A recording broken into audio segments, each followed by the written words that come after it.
What's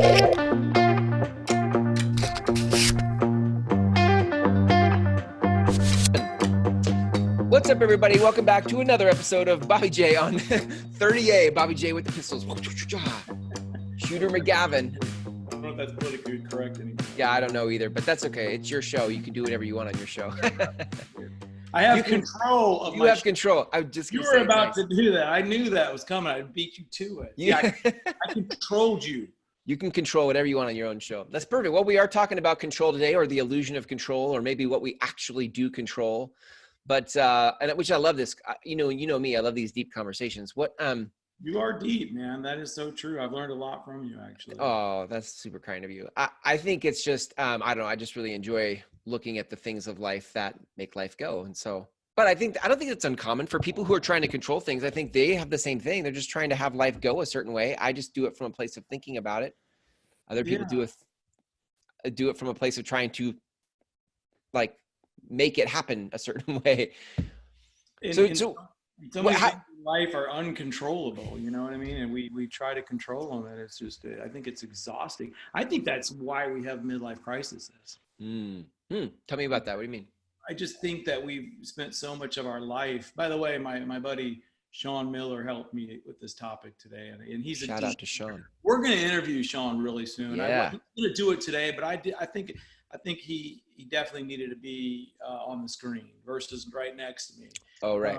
Yeah, Sean's an interesting character. So, anyways, my thought was that our whole lives, I think we're just kind of trying to control and try to kind of make things work out. And you're controlling your bank account, you're controlling your children, you're controlling your job and just everything. And then one day you just really wake up and you go, this isn't happening any longer. You start going through some depressions and life becomes overwhelming. And I think for me, what I see it as, I think it's control. I think we have to begin to really focus on what we really can control, instead of what we can't control. There are so many things we have no control over, and yet the outcomes of a real estate transaction, a lot of that we have no control over. We don't know control really over the appraisal, wood rot, our last show, hurricanes. Right.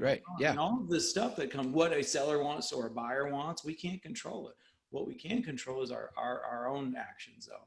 What do you see, either from your past life or other people you observe, like when they are trying to control things that they can't control? Like, what is that like? What does that feel like, look like? I think it makes for a very uncomfortable person to be around. I could point these people out. I don't want to throw any names out. But, everyone shall remain anonymous. Yeah, you know when you're around those people that just are trying to, kind of control. Matter of fact, they're not too bad of people to hang around with because they kind of want to take care of everything. And those of us that have begun to learn to let go, I'm all like, hey, man, you got this. You run with it. I'm going to be over here. Let me know when you guys are ready. Yeah. But I sense it as, more and more we see that there's all the media about depression and all this stuff. I think a lot of that is controlled. Not that depression's not real, believe me. Oh, absolutely. I think, but to your point, I think, that could be a total catalyst for unhappiness and depression when you're when you think you can control things that you actually can't control, and then you get frustrated that you haven't produced a result, or that life doesn't look any different. I mean, that's a super gateway into feeling unhappy or depressed about stuff, for sure. What about a mom that's trying to control her son or her daughter's drug use? And this person is just taking the whole family down, and yeah, that's deep. The child typically doesn't get well until the parent lets go and stops trying to control the outcome, and that's countless cases of that where, we all say, oh, tough love or all these things, but the reality of it is and we've dealt with that a lot in our family, it's painful. It really does. And it breaks the family apart. And it typically stems also, in some regards, from one of the parents that just don't know how to let go. like, I'm not going to get too personal with it, but how do you let go when you know that this is going to kill someone? Right. So yeah, but yet the cure is control. Yeah. I mean, Well, what's the answer to that? Because I think, like, how do you let go? Like, you have some perspective on that. I think controlling, and having this in my family, and I'm trying to put this thoughts without hurting anyone, but the person that's going through this problem has enough problems in their own life. They don't typically want to be like that, right? So Right. so it really goes down to like me being the best me, right? Yeah. If I'm good and I'm healthy and I'm taking care of myself, right, and I've got a good attitude, Yeah. we talked about that earlier. Two things, right? And one is having a really really good attitude, and then people seeing that you live your life a certain way. You don't try to control other people. So I think it's really taking care of it, as selfish as that sounds, that taking care of yourself, Yeah. being healthy mentally, physically, spiritually. It's the best thing I can do for my kids.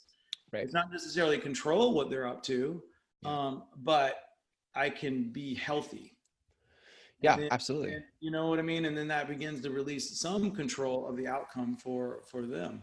I think for people too, that where the issue isn't somebody else I'm trying to control, but it's like I just try to control all the things around me, like things like events, circumstances, whatever. That if I could, what I hear you say also is that if I could just focus on me, that's actually a healthy place to channel some of that energy. Like when you're trying to control stuff, if you could just like turn that here and be like, how do I use all this energy to just take care of me? Because that's all. If you're going to control something, then you might as well control what you can control. And all you can control is what?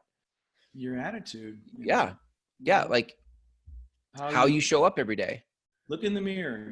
Most of the time when we work in a real estate transaction, I have agents come to me all the time with all these problems and different things, and I'm like, just worry about your side. Yeah, that's it. Yeah, don't get caught in that other side, because you can't. Obviously, you can't control that, and it'll make you miserable as well. I wish I could. I wish I was having this conversation from a place of like, a Jedi Knight, black belt, have mastered this. I definitely have learned many ways to let go in life, and I can still find myself wrapped up in a tight little ball. It kind of comes in from nowhere. Like you and I Yeah. could be having this conversation and we're letting go of everything. Yeah. And then 10 minutes later, you're trying to control something. I don't even typically see it till, I have these little bracelets at the office that I have. I forgot what they say on them, but I say they on the back of them, they're blue. They say 38 local properties. Yeah. And they say, you are your choices. Mm. So it just reminds me a little bit of that quote you and I have talked about. Right. Yeah. You are your choice, and that really comes down. And then again, in giving Sean credit, he talked about, attitude. You can control your attitude, and your work ethic.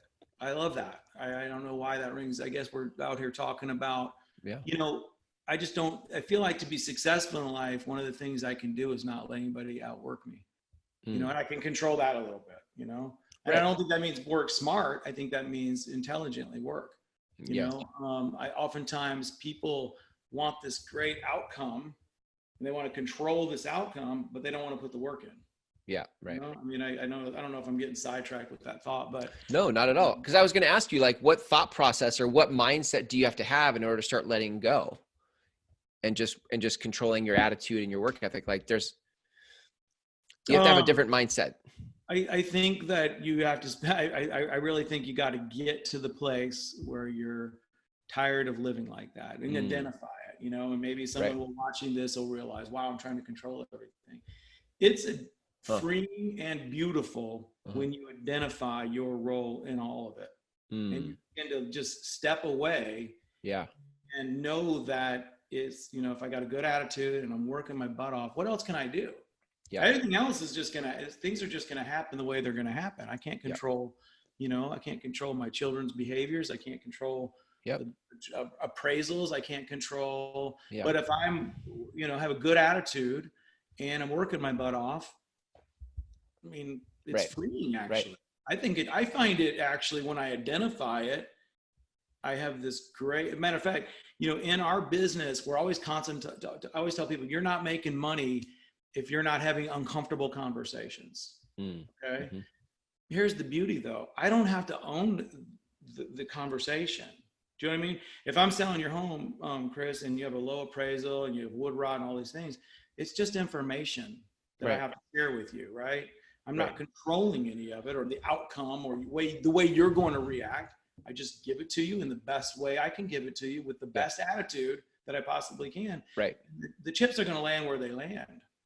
That's good. Yeah, I like that. If you think about like the controlling your attitude piece of it as a mindset, like, okay, in order to get to that space where you're not all wrapped up in a ball and you're able to let go a little bit and enjoy life instead of freaking out, like I can do, right, sometimes when I'm controlling things. I think we're talking about things that you and I probably struggle with. Yeah, I think you can't talk about it unless you can't really talk about it in any depth unless you have been into those shadows, you know. So self-employed people typically are control freaks. Okay, that's the way. Really. And then you go through these stages where you realize, like, wow, this isn't working for me to try to be controlling everything, and then you begin to step back. I think it's like going through stages of it and realizing that this is really unhealthy.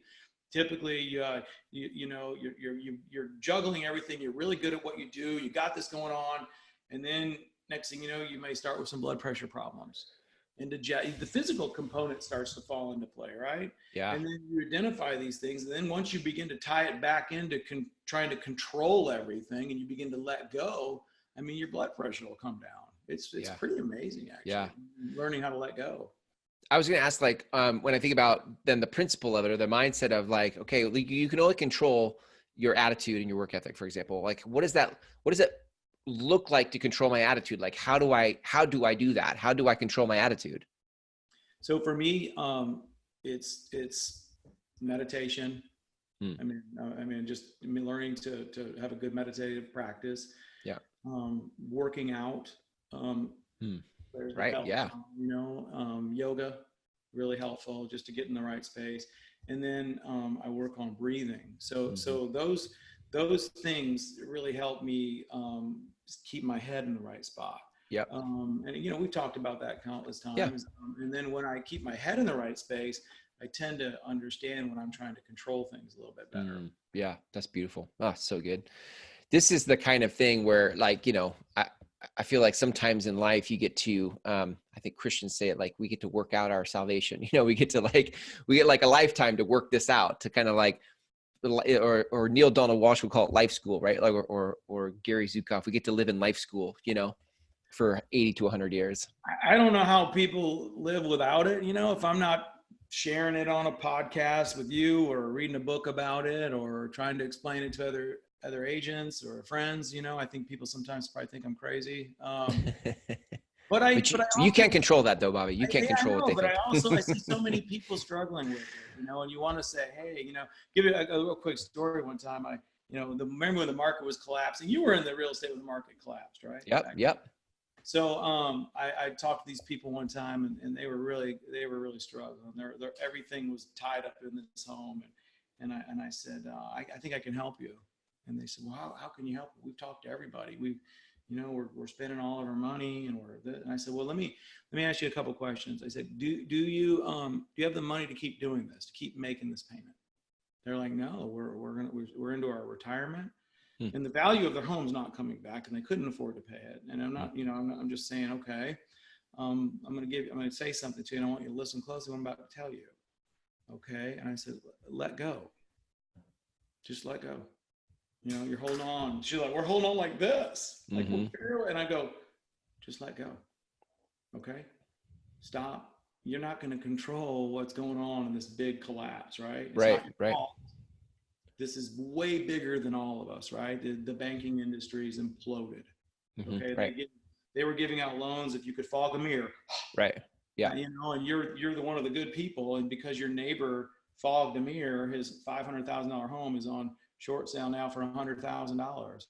Your home that you bought for $500,000 is now worth $100,000. You know what I mean? So I said that to them, and there was like, you could see it, this sense of relief. They were just trying to control. In trying to control this whole process, they were going to go bankrupt. When I said that to them, I could see Wow. they like lifted. They're like, well, what's going to happen? I'm like, well, there's a process in losing your home, but there's no debtor's prison. I checked. I checked first, right?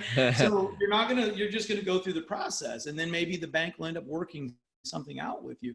But if you don't have the money to keep paying this payment, you need to let go. Right. And worry about food, electricity, making sure you have a car that can get you back and forth to work. Right. And, that was actually where I actually witnessed somebody letting go of control. You could see their shoulders raised a little bit in the conversation. Yeah. Huh. So good. I love that. Well, I would probably, I mean, that's just a beautiful story to end on. I feel like anybody that's out there, like Bobby and I, who have either had our control issues at times and have also learned to let go, like wherever you're at, just continue to, the only thing you can control to your, is it Sean? Is that who said it? Sean Miller. Yeah. We're going to get him on really, really soon. He'll take over the whole show. I love it. First time I met the guy, I didn't like him. I told him that today. I was like, I didn't like him. His attitude was too positive for me. I was like, there's something up with this guy. But he spends a lot of time up here working on it. You'll love him. Yeah. Sounds like a good dude. Well, thanks for bringing this episode to us, Bobby. And Sean, thanks for the inspiration on that. And if you guys out there are struggling with control, maybe it's time to let go. The only thing you can control is your attitude and your work ethic. So, right. Bobby, if people want to reach out to you, maybe they want to connect with you for coffee or have you sell their house, where can people? Sure. Well, my cell's down there, 850-865-7798. You don't have to call me about real estate. You can call me just to chat. I love this stuff like Chris does. We could go have a cup of coffee and get caught up and talk about life. I'm a lot of things. I am not just a real estate agent. So awesome. I'm a dad. And you saw him, a new puppy owner. Was that this? I know. It's so awesome. Yeah, I got a new puppy, and all kinds of things. So also my website is 38 Local Real Estate. There's a lot of tips in there for real estate, but give me a holler. Yeah, I will try not to control you. Nice. Very well said. Bobby, thanks for a great episode. We'll catch you next time. Thanks.